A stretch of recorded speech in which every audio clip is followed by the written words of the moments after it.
Hospital Christus Muguerza Altagracia. Tu salud, tu vida, nuestro propósito.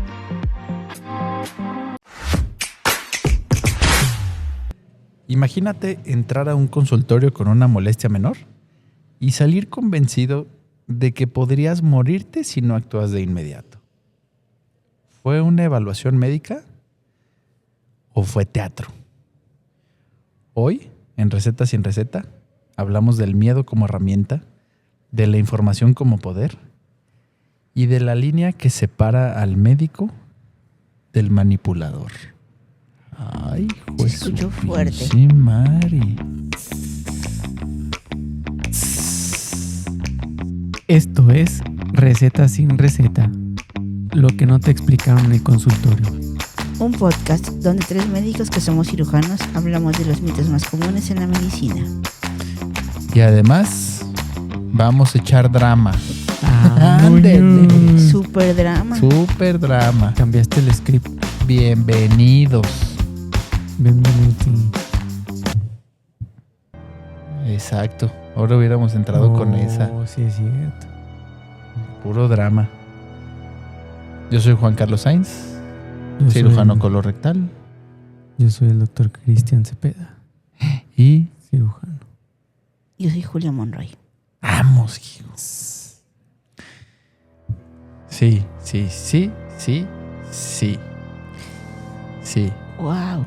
Sí, hoy vamos a hacer un episodio, tal vez uno de los que más nervios me ha dado grabar desde que empezamos la primera temporada. La ¿Ya se segunda dieron temporada. cuenta cuánto llevamos La grabando? segunda. Como ¿Como un año? Un año. Un añito. Sí. Ándele. ¿Qué hubo? ¿Qué hago? No, persistencia. Pero bueno. Resistir y nunca desistir. Ah. ¿Por qué es el que más nervios te ha dado, Cristiano? Híjole, pues porque vamos a hablar de algo que muchas personas, muchos médicos hacemos o que hemos visto hacer o que en algún momento de nuestra carrera con más o menos conciencia de ello probablemente es algo que hemos hecho. Vamos a hablar de cómo los médicos usamos el miedo y de cómo la diferencia de información entre el médico y el paciente se convierte en algunos casos en una herramienta de manipulación. Sí está heavy esto, ¿eh? Sí. Ujú. Antes de que alguien apague esto pensando que vamos a atacar al gremio, no es eso. La mayoría de los médicos no hace esto de forma consciente y maliciosa, pero eso no significa que no pase. Y precisamente porque pasa, sin que siempre nos demos cuenta, vale la pena hablarlo. Y bueno, yo creo que lo vamos a hablar como todos los capítulos, con mucha honestidad, incluyendo casos que nos han pasado a nosotros o que hemos visto de muy cerca, porque si no somos capaces de señalar lo que está mal en nuestra propia práctica, yo creo que no tenemos ninguna credibilidad para señalarlo fuera de ello. Muy bien, pues dicho esto, ¿por dónde empezamos? Empecemos por el comienzo. Eso. Ándale. ¿En qué película y sale eso? Pon el de- No me acuerdo, pero bueno. No, El- ese. ¿Qué es exactamente lo que estamos criticando hoy o de lo que estamos hablando hoy? Porque hay una diferencia enorme entre el médico que usa información médica legítima para urgir a un paciente a actuar y el médico que usa el miedo como mecanismo de control o de beneficio propio. Sí, claro, yo creo que esta distinción que comentas es clave. Valdría la pena que la exploráramos a detalle, pero para ponernos un poco en contexto, yo creo que valdría la pena, Juan Carlos, que nos describieras qué es esta escena, cómo es esta escena clásica que se vive muchas veces. Va, ahí les va. Está bien clara, güey. Paciente llega a tu consultorio, tiene una molestia que lleva un tiempo con ella. Ujú. Es algo que le preocupa, pero que no le ha impedido llevar su vida cotidiana. Ok. Lo revisas, el médico, bueno, vamos a suponer que eres tú, pones cara seria, güey. Ah, ahí va, ahí va. A lo mejor le Lo pides un reviso, estudio. Pongo cara seria.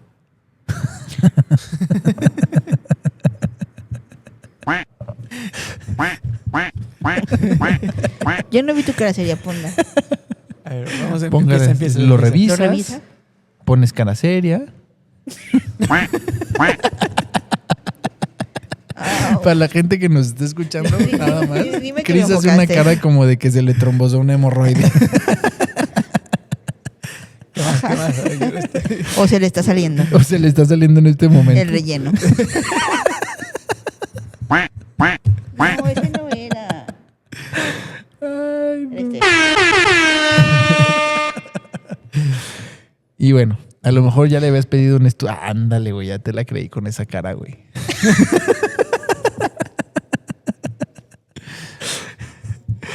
A lo mejor le pediste un estudio y estás viendo los resultados y le dices algo al paciente como, pues, mira, Francisco, esto no me gusta nada. Esto hay que atenderlo, pero ya. O sea, si esperamos, esto puede complicarse de una manera que después ya no tenga solución. Ahí el paciente sale, pero súper en pánico. Pánico total. Y muchas veces ese pánico no estaba justificado por la realidad clínica. No, yo creo que eso es terrorismo médico. Güey, ¿Terrorismo médico? ¿Este término es real? Pues mira, en la literatura médica, en español, se usa. Hace referencia cuando el médico usa el miedo de forma desproporcionada o qué innecesaria cagado, no sabía que sí Yo existía tampoco. esto. para obtener algo del paciente. Es que no estamos acostumbrados a eso. Madres.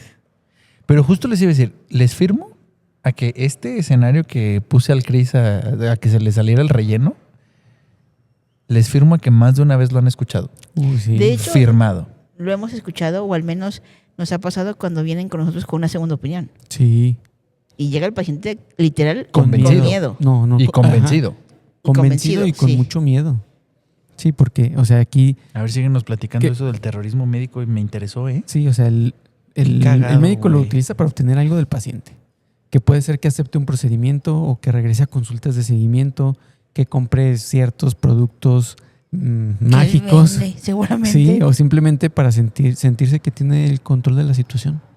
O sea, es una manipulación psicológica del paciente para obtener algo en beneficio del médico. Qué cabrón. Qué cañón está esto, güey. O sea, y lo más importante es que muchas veces el médico que hace esto ni siquiera lo sabe. O sea, muchas no es- veces sí. No sé. Yo creo que a veces ya lo hace de manera rutinaria. Bueno, a lo mejor no sabe el impacto que tiene. Ajá. O sea, a lo mejor Ajá. no es como, no lo hace consciente, no me refiero a que, ay, yo me voy a chingar a este güey. Sino que es como, yo creo que es como dice Cris, es algo que ha hecho tantas veces que ya se volvió su forma de comunicarse. Volvemos a lo que hemos hablado en otros capítulos. Lo normaliza. Claro. Y además, como yo creo que se dio cuenta que eso surte efecto, pues lo sigue haciendo. Por Se da supuesto. cuenta que de esa forma el paciente accede a operarse con él y no le da chance de ir a buscar una segunda opinión, pues a lo mejor por eso lo sigue haciendo. Y muchas veces son esos médicos que la gente dice, ese médico es muy taquillero, Es buenísimo. es buenísimo, tiene muchos pacientes. Sí, claro. ¿A costa de qué? Sí, de la cultura médica que él mismo se propició, güey, ¿no? Así es. O sea, de una forma de hacer las cosas. Muy... Güey, eso debería Mala ser el praxis. equivalente a sacar un arma y decirle, te tienes que operar conmigo. Claro. Sí. Como un asalto, güey. O como sacar un lonchibón y decirle, vota por mí. Sí, nada más que es más grave sacar un arma. Ajá. Sí. El lonchibón me puedo comer el lonchibón y decirte que sí voto por ti Y y ya no pasa pintarte un nada. dedo, güey. Y ni siquiera pararme a votar ese día. Bueno, sí. Pero sacarte un arma, ¿qué haces, güey? Dices, no, pues sí, opéreme, tengo que hágame lo que operar. me tenga que hacer, Claro. pero déjeme vivo. Está bien, cabrón. Sí. Pero bueno, antes de ir al abuso, quiero defender algo. Hay situaciones en donde el médico debe generar urgencia, donde el miedo es una herramienta legítima y necesaria. Sí, de acuerdo. Ponnos un ejemplo para poder entenderlo mejor. Mira, fíjate muy bien. Un paciente llega con síntomas de infarto. Lleva 2 horas con dolor en el pecho y no quiere ir a urgencias porque ya se le va a pasar. Ahí el médico tiene la obligación de decirle que esto es serio que el tiempo es importante, que cada minuto que espera puede traducirse en un daño cardíaco permanente.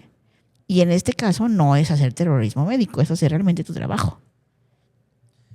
Sí, de acuerdo. Sí, ahí estoy de acuerdo. O un paciente con una hernia que... de esos que le llegan a creer que están todos estrangulados. Un paciente que... A ver, para la gente que no sabe nada de medicina, una hernia estrangulada significa una hernia que ya la bola no se quitó con nada. Es decir, ya se atrapó ahí, ya sea grasa o una tripa y no se puede reducir. Es decir, no se puede regresar a la panza, ¿no?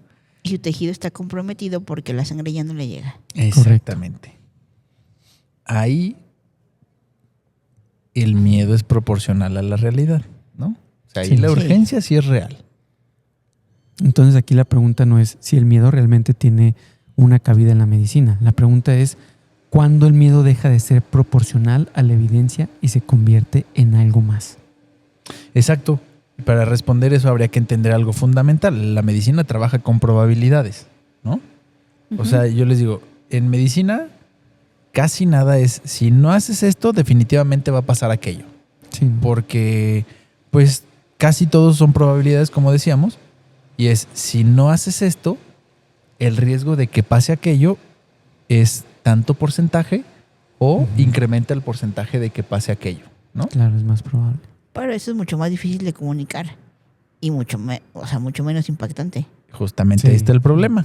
Exactamente. Porque si te dicen, si no te operas, te puedes morir, es mucho más fácil Que te operes.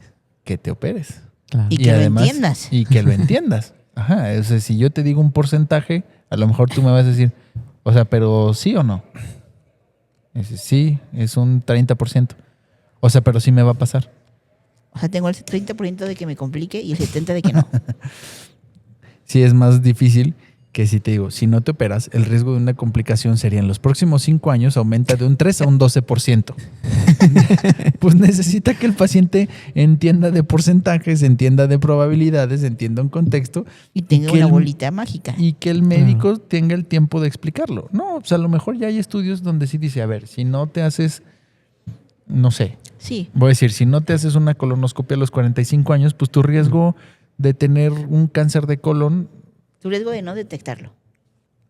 Sí. bueno, sí, bueno, de De las dos cosas. ahí nos podríamos clavar un rato, pero si no te haces una colonoscopia, pues tienes un riesgo, partes de un riesgo de un 4% de tener cáncer de colon a lo largo de tu vida. A partir de los 45 años va subiendo. Si no te haces una colonoscopia, te estás perdiendo la posibilidad de prevenirlo, Claro. ¿no? Pero a lo mejor, como decimos ahorita, pues eso implica más tiempo y también implica que el Sí. paciente pueda tener ese tipo de conversaciones. Sí, y en un sistema, por ejemplo, en un sistema institucional a lo mejor lo podría aceptar, donde un médico tienes tiempo de 10 minutos para dar una consulta, Sí. pues entonces aquí la pregunta es, pues ¿cuál usas más? Pues obviamente el que es más rápido, ¿no? La versión corta. La versión corta. O en un sistema en algunos médicos que también su práctica privada a lo mejor no es tan extensa su consulta, pues también lo que quieren es no perder su tiempo y ser más directos o sea, ir al grano, ¿no? Pues sí. A lo mejor yo decía, ahorita que dices del tiempo, pues a lo mejor es... Yo hasta podría romantizar un poco y te podría decir, pues a lo mejor es alguien que ni siquiera disfruta dar consulta, ¿no? Sí, a lo mejor sí. Y para esos pacientes, para esos médicos, pues la versión corta es la mejor.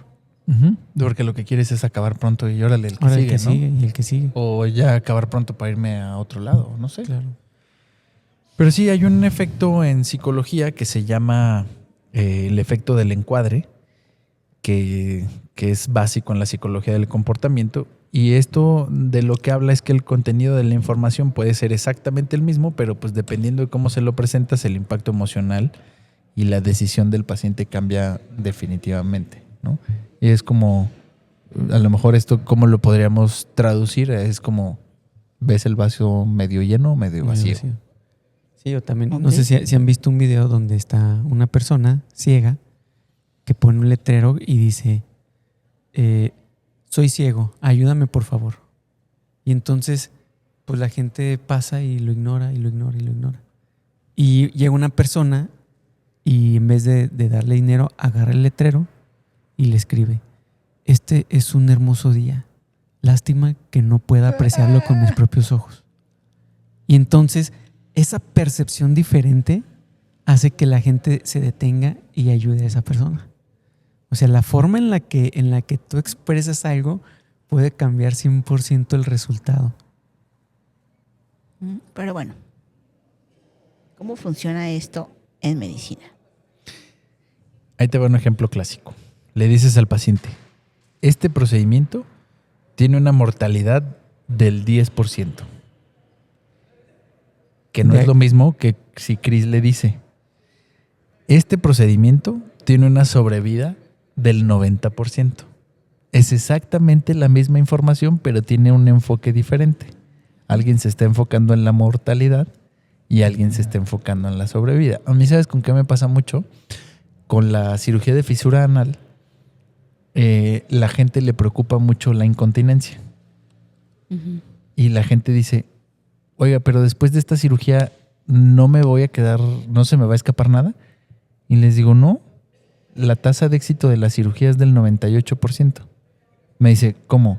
O sea, ¿sí me puedo quedar incontinente?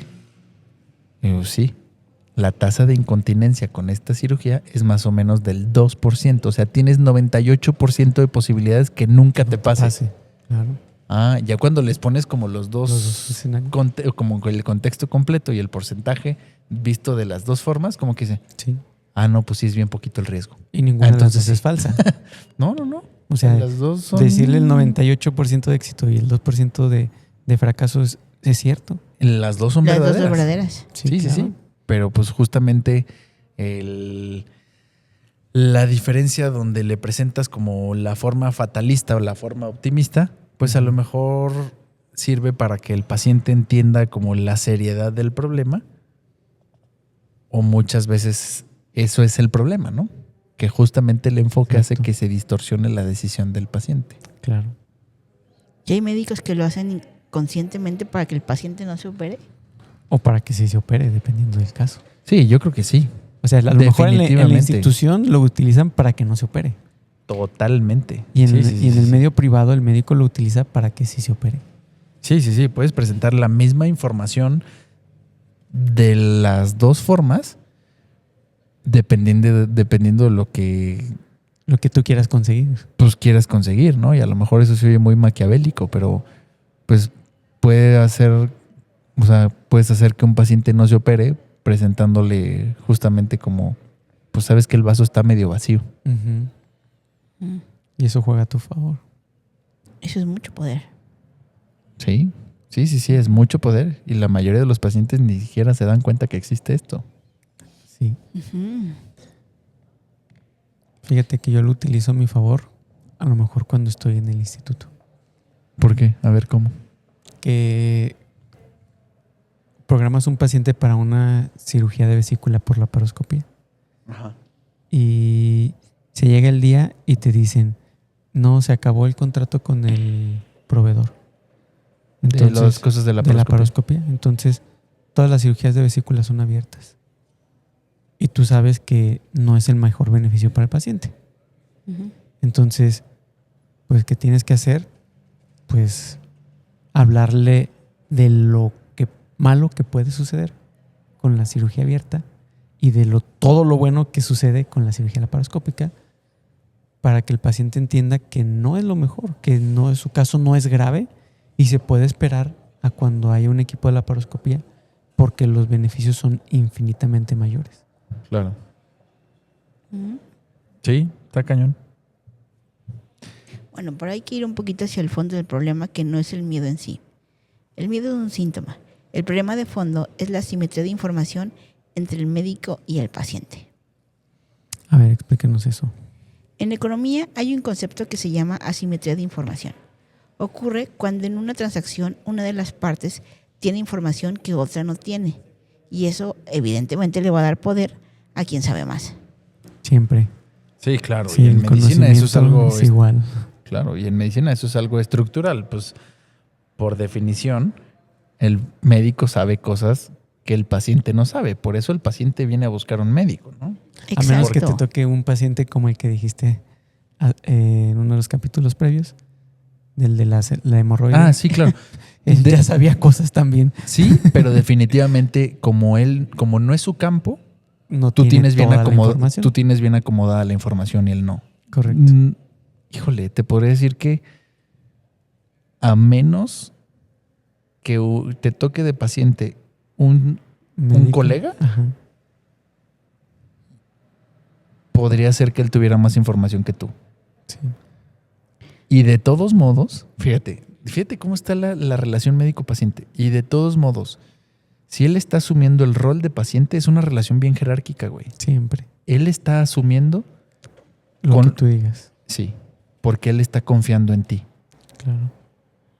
Y ya con eso, en esa jerarquía de la relación, él se puso como subordinado, digamos. Ujú. Suena bien raro, pero eso pasa. Sí, y la verdad es que esto en sí no es malo. O sea, la simetría de información existe en muchas relaciones.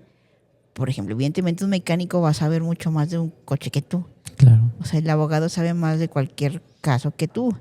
El problema no es que existe la simetría. El problema es cuando se explota.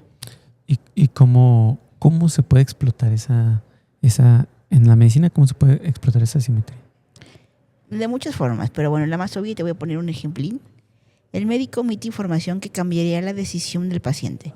Por ejemplo, si existe un tratamiento más conservador, pero no te lo menciona porque... Un ejemplín es así como un ejemplo chiquito. Chiquitito. Sí, Un ejemplín. es un ejemplinín. Pero bueno, Un ejemplinín. muy chiquitín. Ya fue. Bueno, si Pues existe un tratamiento más conservador, pero no te lo dicen porque prefieren ofertarte un tratamiento quirúrgico. Sí pasa. Yo creo que ahí viene la parte de la gravedad, ¿no? O sea, como ocultar información, Sí. ocultar opciones. Ujú. La segunda forma es presentar la información de manera sesgada, como decíamos en el tema del encuadre. O sea, la tercera es usar un lenguaje técnico de forma deliberada para que el paciente no pueda hacer preguntas informadas. Claro. Es, por ejemplo, decirle a un paciente, no, usted tiene una displasia folicular con un componente micronodular en el eje hipotálamo hipoficiario y lo que eso signifique.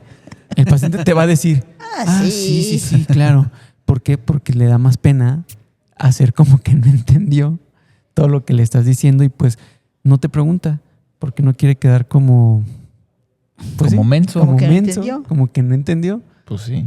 Y esa sensación de no querer quedar como ignorante frente al médico es un mecanismo de defensa del paciente que el médico, pues en ocasiones explota consciente o inconscientemente. Y eso tiene un nombre en medicina, digo, en el área de bioética, eso se llama paternalismo médico. La idea de que yo sé que es lo mejor para ti, mejor que tú mismo, y lo voy a hacer,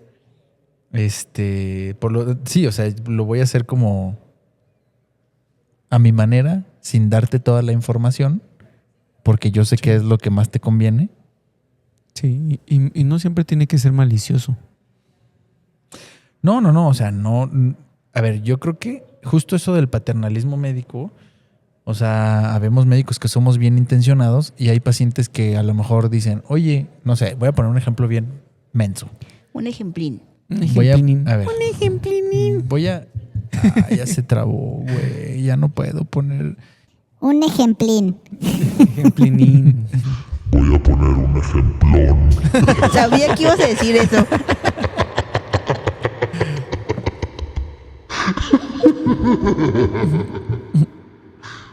Está buenísimo. Esto. Bueno, ya no me estés cambiando la voz. Un paciente con Ujú. cirugía de hemorroides. Ajá. Oiga, es que ¿sabe qué? Mi suegra me dijo que si corto sábila y luego la meto al refrigerador y luego me la meto como supositorios. ¿Historia real? No manches. me va a desinflamar más rápido. Ahí tienes que tomar esa actitud paternalista y decirle, Claro. no Cálmese, te vas a cálmese". poner nada que yo no te indique. Claro. O sea, ahí eres alguien Sí. que eres bien intencionado y lo que pretendes es que al paciente le vaya bien después de una cirugía de hemorroides, Claro. ¿no? Yo estoy de acuerdo contigo que no siempre es malintencionado. Sí. Pero también no siempre es bien intencionado. Pero bueno, Exactamente. esto sigue siendo una violación a la autonomía del paciente. Sí, totalmente. O sea, el paciente tiene derecho a tener toda la información relevante para poder tomar una decisión sobre su cuerpo, ¿no? Aunque esa información sea compleja y pues aunque eso necesite mucho más tiempo para explicarla. Porque, por ejemplo, en eso de la sábila le tendría que decir, mira, si tú te estás metiendo cosas en el ano después de haber tenido una cirugía, te puedes lastimar.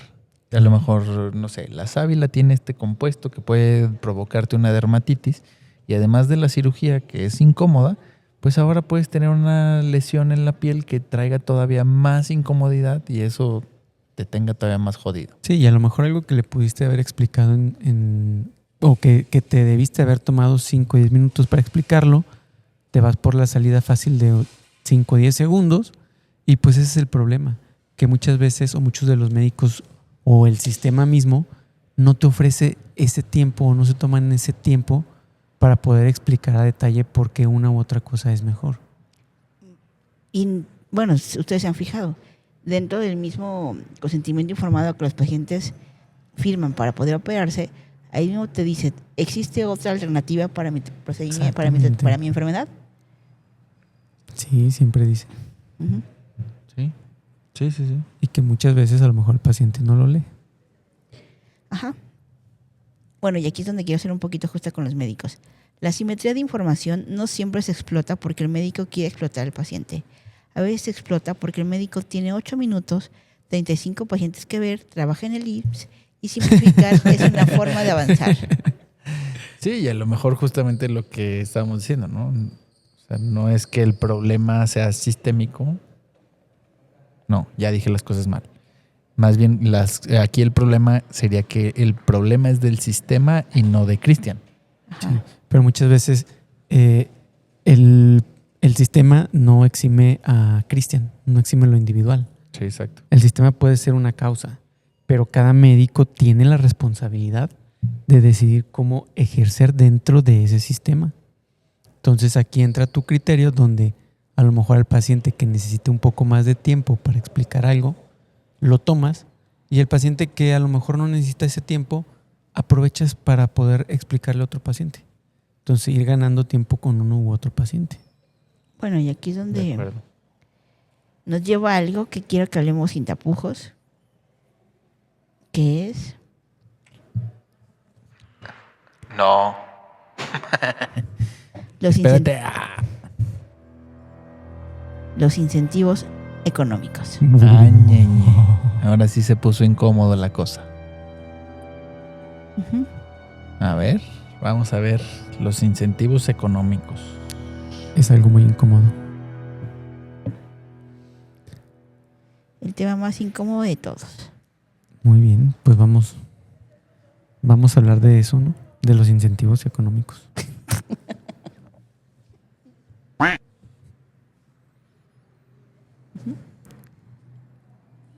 Juan Carlos. Cris, no Güey. te estés brincando las líneas porque te voy a pegar, güey. No. Bueno, vamos a hablar Antes- del elefante en el cuarto. Ah, Los gracias. incentivos económicos. Antes de empezar, quiero decir algo que quede bien claro y que creo que es muy importante. Yo creo que la mayoría de los médicos no se levantan en la mañana pensando en, a ver, ¿a quién me voy a chingar hoy? ¿A quién voy a estafar hoy? Yo espero que no. Yo creo que eso no pasa. No. Pero la bronca está en que los incentivos económicos o la parte económica de la medicina sí puede influir en las decisiones médicas. A lo mejor de formas, yo diría, no tan sutiles. Yo creo que aquí hay un abanico grande de médicos. En el sentido de que sí debe haber Y sí lo hemos visto. Quien lo haga de esa Sí, manera. sí.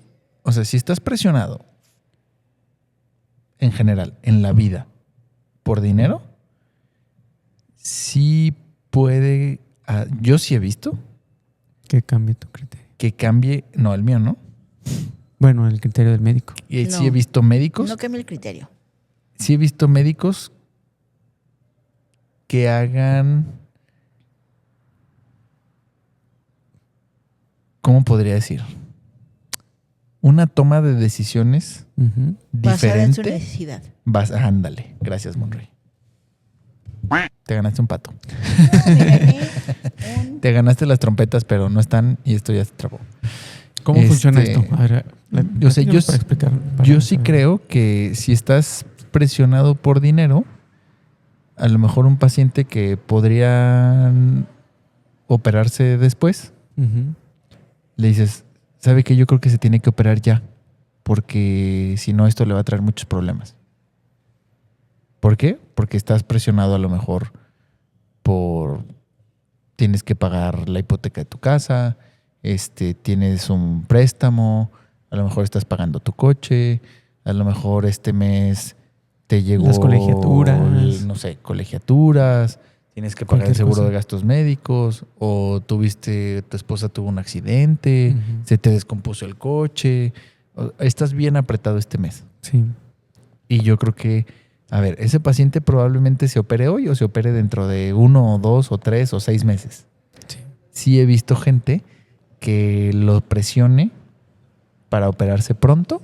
Claro, ¿Por qué? Pues porque está presionado el médico afuera. claro. Y también he visto médicos que son muy honestos y le dices, güey, tú no necesitas una cirugía. No es una urgencia ahorita. O necesitas una cirugía, pero no la necesitas ahorita. Ujú. Vete a tu casa. Claro. Cuando acomodes, se te alineen los astros con el dinero, con la agenda, con tus vacaciones, con las vacaciones de la escuela de tu hijo, con lo que sea, me hablas Sí. y hacemos la cirugía. Sí, yo siempre digo, es importante operarte, sí, es una urgencia, ¿no? Claro. O sea, puede hacerlos en cuanto las condiciones mejoren, incluso dar un poco de tratamiento para que el paciente pueda sobrellevar ese periodo de tiempo sin problema. Sí, claro. A ver cómo funciona entonces.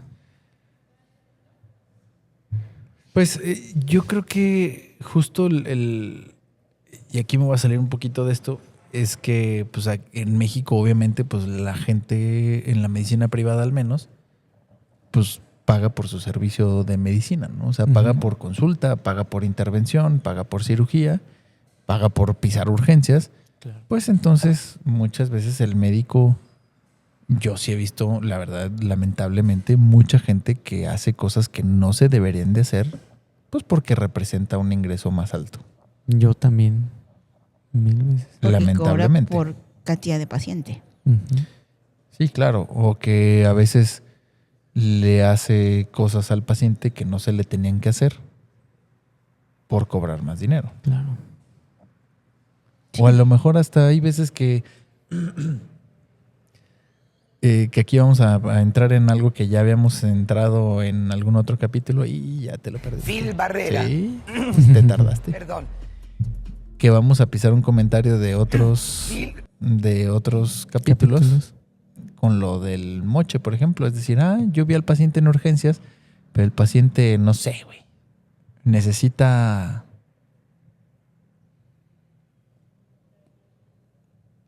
una cirugía de... No sé, güey, se rompió un Columna. hueso, güey, o una Ujú. columna o algo así. Y es de, pero como yo ya los conocía y me hablaron a mí, yo le recomiendo a Julia y le digo, oye, Julia, pero el paciente me vino buscando a mí. Así es que. Así Es que vámonos. me toca la mitad. Así es Michas, que michas. está bien cañón eso, ¿no? Sí, la verdad. Sí. Que lamentablemente donde hay dinero, pues es donde la gente saca el cobre, ¿no? Sí. Y creo que ese también es un problema del sistema de salud en México. O sea, del sistema de salud de medicina privada, pues. Sí. Porque esto es en relación con un modelo de pago por cápita o por resultado donde el médico cobra por mantener sanos a sus pacientes. Ujú. Eso estaría padre. Ujú. ¿no? O sea, como una especie de suscripción. Suena raro. Pero es suena como... raro. Pero bueno, es como te pagan en el IMSS. O sea, el IMSS Sí, te paga el por IMSS te mantener paga. sanos a sus pacientes. Y a veces- Independientemente de la cantidad de pacientes que veas. Independientemente de la cantidad de pacientes que veas y que operes. Sí, y a veces ese es el problema. Porque justamente cuando el IMSS, cuando hubo pandemia, el IMSS pagaba a los médicos por operar a sus pacientes porque estaban en un hospital de pandemia fuera del IMSS. Y justo en ese lapso yo vi el mayor número de Pacientes operados. pacientes operados. Ay, no. ¿Sí?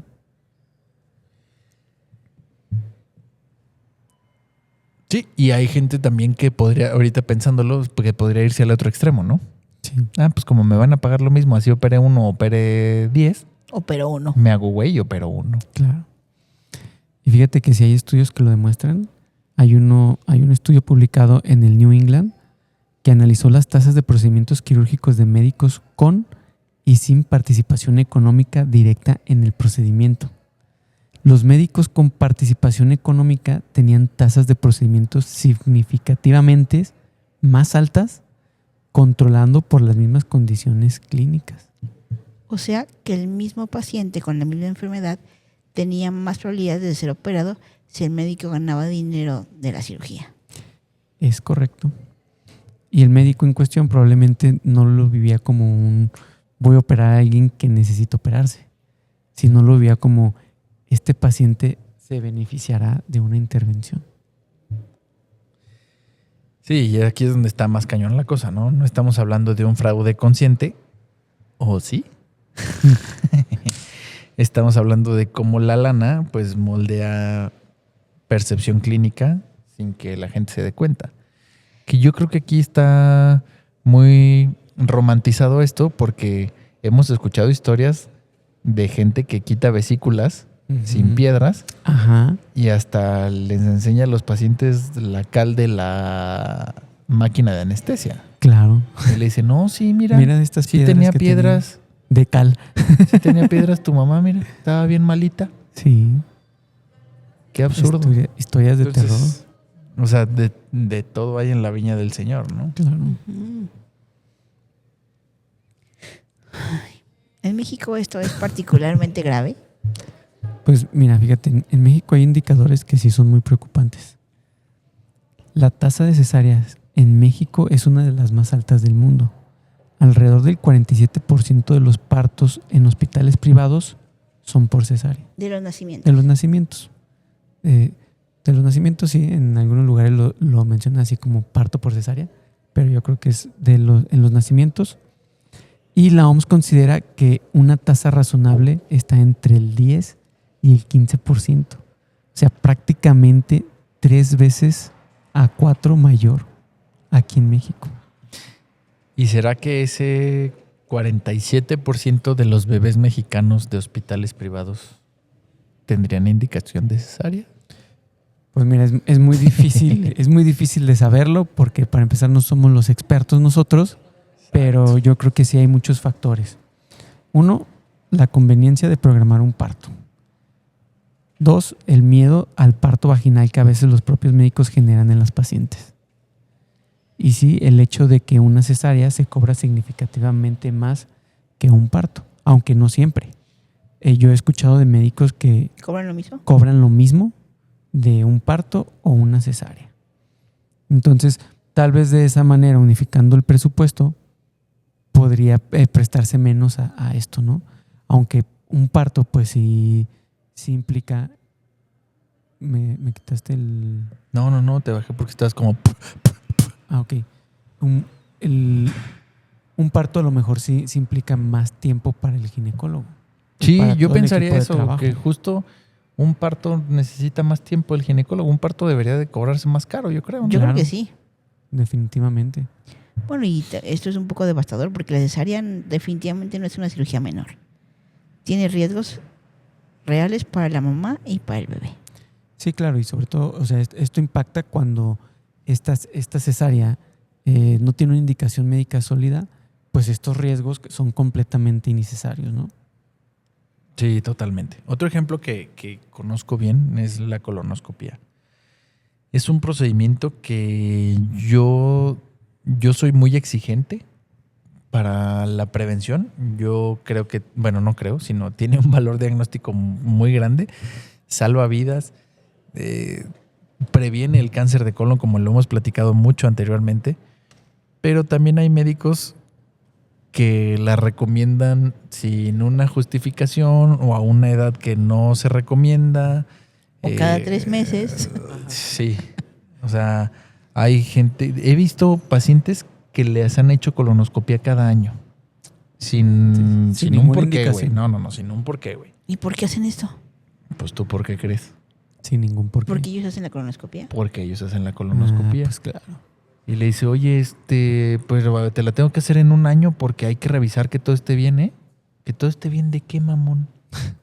Si lo que dicen las guías es entre 5 y 10 años, ¿no? Todo esté Dependiendo de bien los en la- hallazgos, güey. Todo viene en la construcción de mi finca. Que todo esté bien en mi buró de crédito, Sí, es lo que claro. no sabía. Sí, güey. O he tenido pacientes que, no sé, güey, por una... Y esto es real. O sea, que por una enfermedad hemorroidal o por un síndrome de intestino irritable, güey, así, de libro, pacientes de 27 años, 28 años y les hacen una colonoscopia. No, es que no vaya a ser. ¿No vaya a ser qué, güey? Que Conmigo Es- llegó una paciente con un cuadro clínico característico de síndrome de intestino irritable. Ya deja tú la colonoscopía. Acabó en una sigmoidectomía. No mames. ¿Por qué? Pues por nada. ¿Y ¿Por con billete? ¿Y con qué justificación lo metieron a sigmoidectomía? Síndrome de intestino irritable. No, no es cierto, Julia. Wow. Sí, ese Está doctor muy en sí relación con el de las Ahí piedritas. pon el de Margarito. Sí, güey, déjame a ver dónde está esa madre. Ya hasta se me fue. ¡Ay! ¡Tengo mucha hambre! Por eso, güey. O sea, y lo peor es que esta paciente había terminado con una fístula No. colo O sea, vaginal. además se complicó. O Colo sea, le estaba vaginal. saliendo popó por la vagina. No mames. Y aparte de esto, Por una cirugía que no se hizo, necesitaba. no se güey. hizo No. responsable. ¿Quién lo operó? No.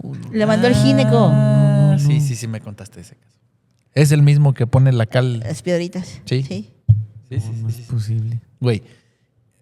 Bueno. Ay, ya hasta me patiné, güey, porque ya iba a quemar bien cabrón. No, Me hizo no. así la ratita. Pero aquí yo he tenido 2 o 3 pacientes que les han dicho que les tienen que hacer una resección de colon porque tienen el colon muy largo No manches. y que por eso son estreñidas. No manches. Mujeres, las 2 o 3. Le digo, güey, no mames, ¿sabes? Lo único que dice ese güey es... Tengo mucha hambre. Sí. ¿Cuándo la pinche longitud? Dime, ¿en No. dónde has leído, güey? Es que tarda más en llegar. Que la longitud del intestino sea una indicación para quitar el colon, mamón. Ninguna. No, ninguna, en ningún lado. Así que, gente, no se dejen No se engañar. dejen engañar. Sí, pues también hay pacientes que llevan 15 años haciéndose colonoscopías anuales porque el doctor le dice, el doctor me la pide, porque el doctor me la pide y no tiene forma de saber que eso puede ser excesivo. Exactamente, güey. La Abusan. asimetría de información hace que el paciente no puede evaluar si lo que dice el médico es verdad o es mentira, güey. Bueno, aquí quiero agregar un ángulo que creo que se habla menos. No solo la relación entre el médico y el paciente, también la relación entre el médico y la industria farmacéutica y entre el médico y los hospitales. Ah, eso es muy importante, Julia. A ver, pero platícanos cómo funciona todo esto. Mira, fíjate muy bien, Cris. Un médico que receta Yo ciertos también me- quiero saber. Tú también. Fíjate, es que tú ya sabía que te estabas fijando. Ah, ok. O sea, un médico que receta ciertos medicamentos puede recibir incentivos de laboratorios farmacéuticos. Viajes a congresos pagados, educación médica continua, que en realidad es marketing. muestras médicas que el médico vende en lugar de darlas a los pacientes. No mames, Ay, ¿a poco hay quien venda las muestras médicas? Güey, creo que nunca habíamos usado tanto este de Margarito, güey. No. ¿A Oye, poco ¿por hay qué? laboratorios que te llevan a Sí, congresos justo te iba a pagados? decir. En cirugía Oye, no no aplica. sé. Con Nunca nosotros, he vivido cirugías, eso, güey. Yo quiero vivir ese sueño, señor Stark. Un congresito, aunque sea. Es más, que te paguen nada más la inscripción al congreso. Saludos a Mariana. Sí, saludos a Mariana, maldita. Ya sé, se la pasa viajando. Sí, con nosotros no aplica, pues, pero sí. Sí, no, Sí pasa nosotros- mucho entre médicos, pero no entre cirujanos. Sí, a nosotros, al menos nosotros tres no nos llevan a ningún pinche lado. Pero bueno. Esto en muchos países está regulado, pero mucho más estrictamente en México. O sea, en Estados Unidos hay una base de datos pública que se llama Open Payments Database, donde cualquier ciudadano puede buscar a su médico y ver qué pago recibió que la industria de la industria farmacéutica en el último año. Órale. Oye, ¿y en México no habrá algo así? No, güey. Obviamente no. Oye, pero Bueno, Obviamente no. eso está súper bien porque el paciente puede darse cuenta qué farmacéuticas le pagan al médico y saber si realmente lo que te está ofreciendo es, pues, marketing. O sea, y eso nos habla de una transparencia en el sistema de Estados Unidos, pero aquí, bueno, no sé, la industria farmacéutica sí te paga. No sé. Aquí no. No sé. Bueno, Yo en supongo cirugía, que ¿no? sí. Supongo que sí. O sea, no sé, por ejemplo, a los que están recetando ahora todos los GLP-1, yo creo que sí les deben de dar algo, ¿no? Ah, bueno, sí. Sí, seguramente sí. O a los... Digo, nosotros no nos pasa porque es que ustedes están hablando y pensando como cirujanos, pero Ajá. piensen como un internista. Clínicos. Ujú. El internista tiene al ¿El paciente... internista? El paciente es cautivo. Claro. O sea, un paciente diabético, no sé cada cuándo lo revisen, pero ¿qué te Cada gusta? mes, 2 meses. Mínimo 2 veces al año. De jodido. Muy mínimo. Un paciente que esté muy bien controlado, a lo mejor, ¿qué te gusta? ¿2 veces al año? ¿Mínimo? 2, 3, ¿no? Pues sí, ni sé, güey. A lo mejor unas 3 veces, 4 veces al año. 4 veces al año, a lo mejor. 4 veces al año. Güey, es un paciente que, por eso pasa mucho que los clínicos tienen sus consultas así, apenas está empezando el año y dicen, ya no tengo consultas este año. Ajá, Pues no, güey, ya te hiciste, es una bola de nieve que crece claro, y tienes un chorro de pacientes que vienen periódicamente a revisarse contigo claro. y son pacientes que, güey, a un diabético, ¿cuándo se le va a quitar la diabetes? Nunca, Pues, güey, tiene que estar consumiendo chochos toda la vida, güey. claro. Yo creo que los laboratorios sí se han de mochar, o al menos un congresito, yo creo. No sé, Sí, no sé, yo no creo sé, que estoy sí. hablando a lo Sí, baboso, ¿eh? no, y seguramente sí. Estoy sí. suponiendo cosas. Sí, también el congresito sí. Sí, es que nosotros no tenemos Sí, información sobre Nosotros, eso. y nosotros nos pagan puro Nada. tubérculo A poblano. donde vamos lo pagamos nosotros. Sí, Exactamente. Por eso yo no salgo. Ujú, Ya yo sé. tampoco. ni yo. Oilas. Oilas. Bueno, también Ay, está un no. tema que es el de los hospitales, ¿no? Que si hay hospitales que presionan a sus médicos, a veces de una forma muy directa, algunas veces de otra forma indirecta, pues para que se generen cierto volumen de procedimientos. A lo mejor el médico que opera menos de cierta cantidad de pacientes, pues ya pues les dan a lo mejor presupuestos más caros, o a lo mejor no lo dejan programar con tanta facilidad. O sea, pierde privilegios. Pierde privilegios, exactamente. O sea, sí, pero yo creo que esto... A ver, yo esto no lo veo mal.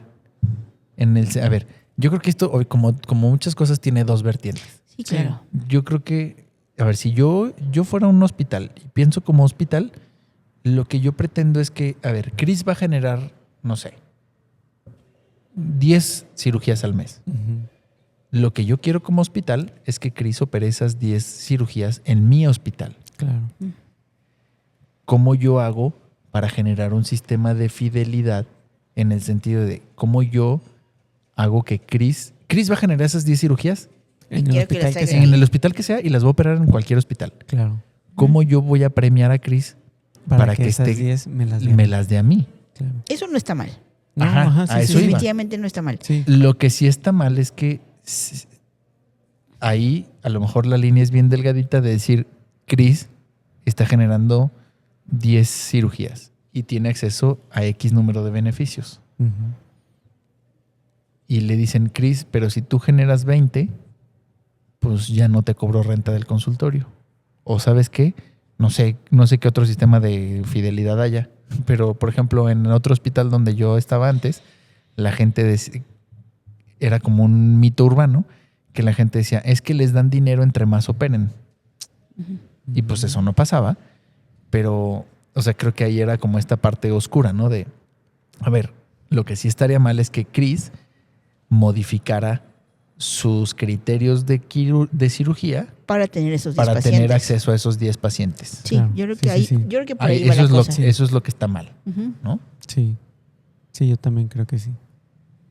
Que no, o sea, no veo mal el sistema de incentivos, pero es muy fácil que se malinterprete, quizá, Sí, y que porque- modifiques tus criterios. Porque al final de cuentas es como todo en la vida, todo el marketing. Si tú vas a ir a comprar algo a una tienda, esa tienda tiene que hacer algo para que lo que tú vayas a querer comprar, vayas con ellos.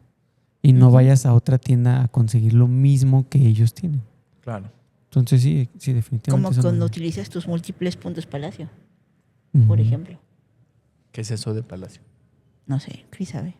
¿El paqué? A ver, vamos a cambiar de tema un poquito. Bueno, ahora vamos a hablar de hemorroides. Vamos a hablar del lettering. Ahora vamos a hablar del lettering.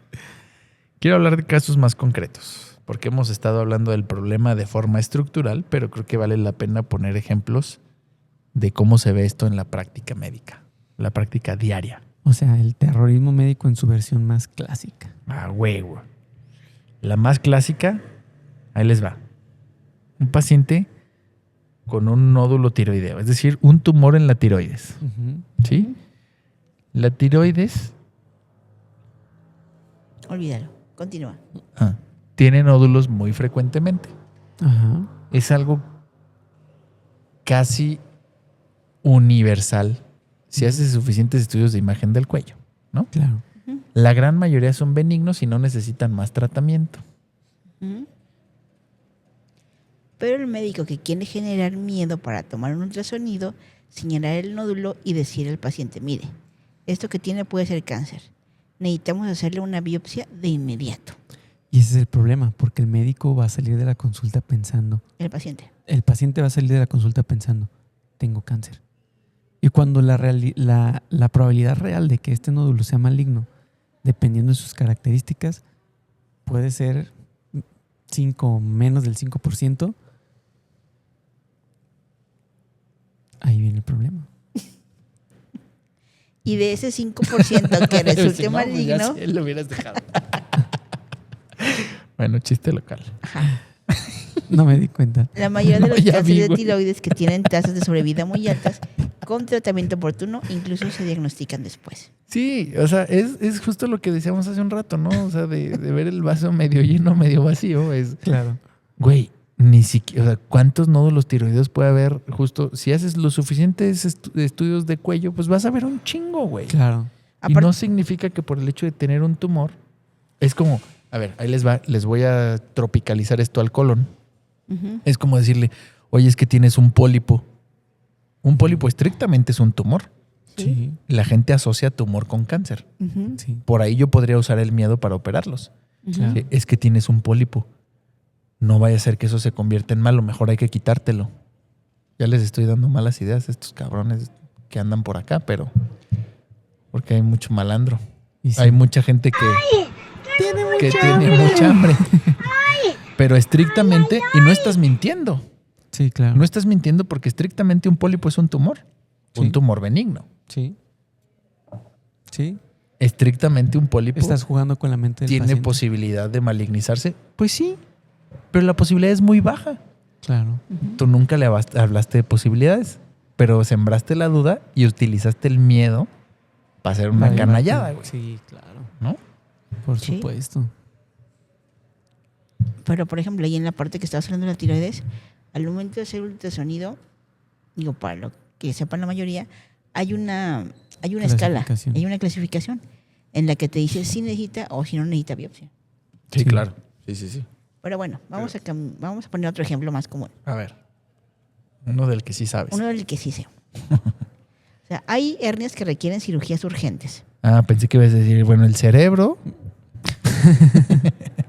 Hay hernias que requieren cirugía electiva. Y hay hernias que pueden manejarse con observación vigilada durante años sin necesidad de cirugía, aunque al final van a necesitar una cirugía.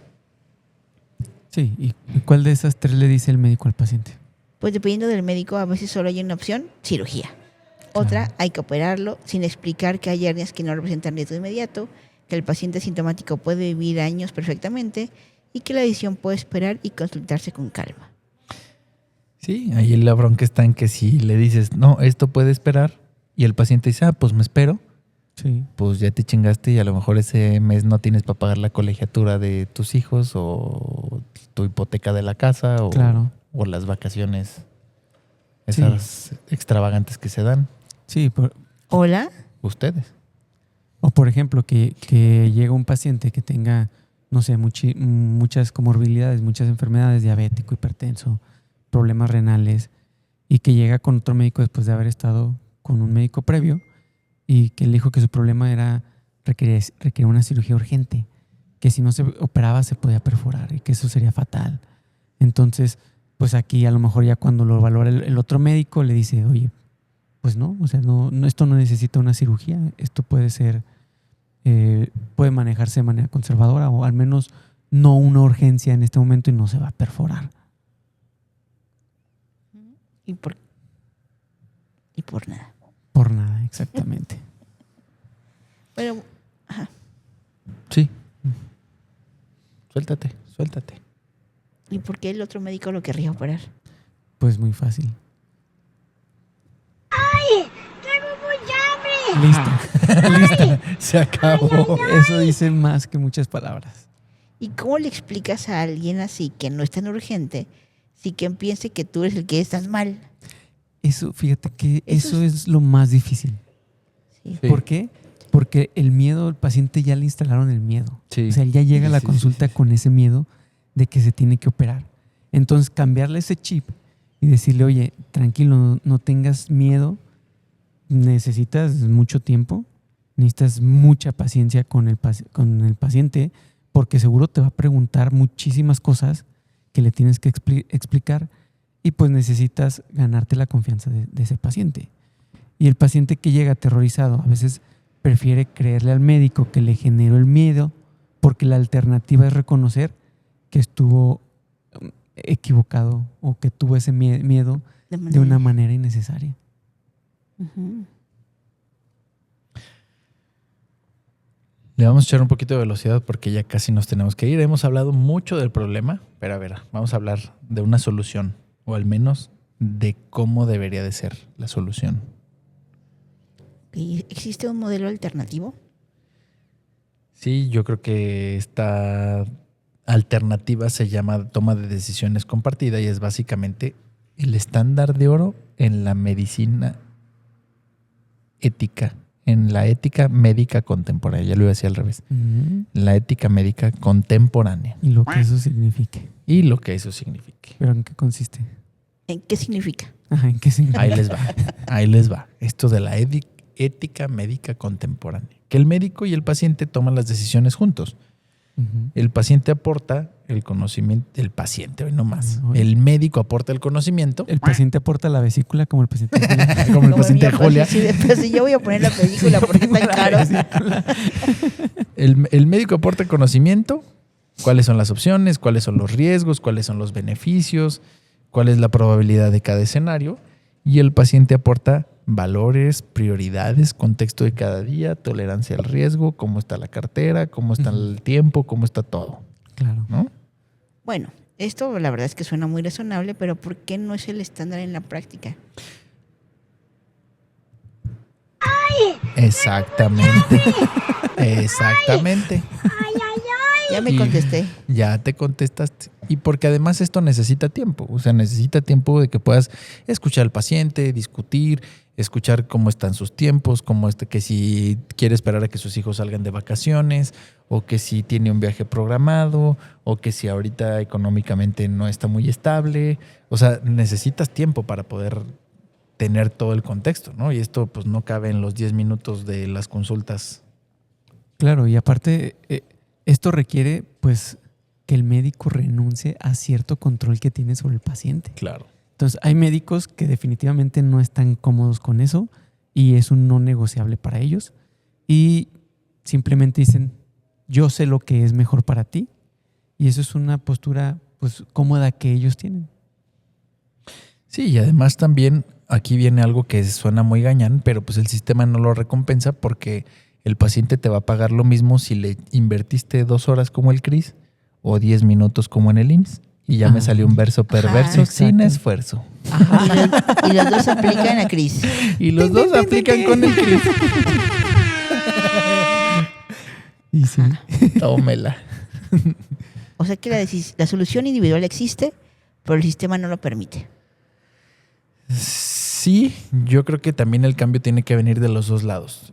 Los médicos nos tenemos que esforzar por ser más transparentes día con día, pero también necesitamos sistemas que lo recompensen. Aquí, digo, esto a lo mejor podría prestarse para la medicina pública, pero para la medicina privada yo no tengo empacho con dedicarle 1 hora claro. al paciente o el tiempo que sea Cris menos. necesario. El tiempo que sea necesario para que quede muy claro claro. si es que necesita una cirugía, por qué necesita una cirugía. Y también me ha pasado que el paciente no necesita una cirugía y viene por una segunda opinión. Y también me he echado 1 hora, 1 hora y media explicándole por qué no necesita una cirugía.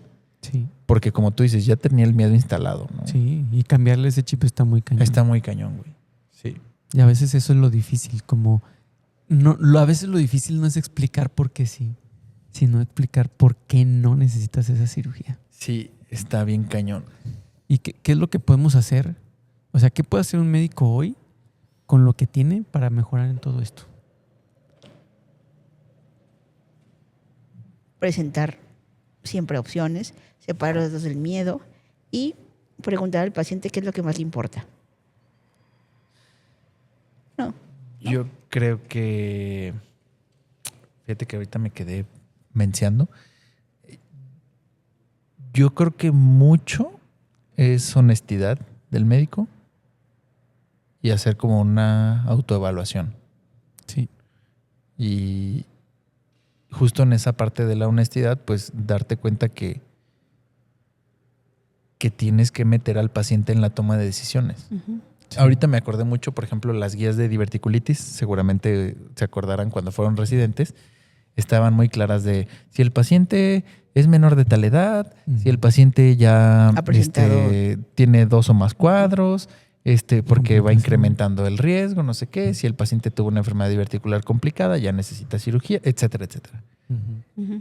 Y ahora ves las guías y dice, es una decisión individualizada. Puede ser un paciente de 70 años que no quiere volver a tener un dolor así y es su primer cuadro. Fue una no complicada, lo operas. Puede ser un paciente de 25 años, operamos uno relativamente joven, un paciente con lupus, 40 años, ya tenía 2 cuadros. Este cuate sale mucho por su trabajo, o sea, viaja mucho. Y la primera vez que debutó fuera de León. Y él estaba de viaje por trabajo y dice que güey, se encontró así con una pareja que le ayudó, lo llevó al hospital. El güey estaba en México, pero estaba como en Sonora, en algún lugar así, güey. Y lo llevaron a urgencias, güey.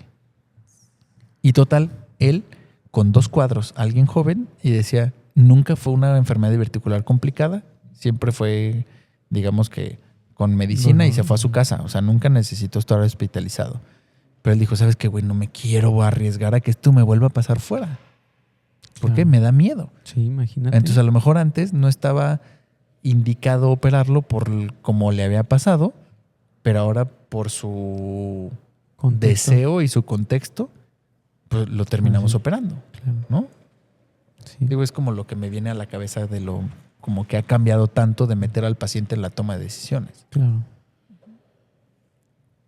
Bueno, ahora sí, ya ámonos, Fuimos monos.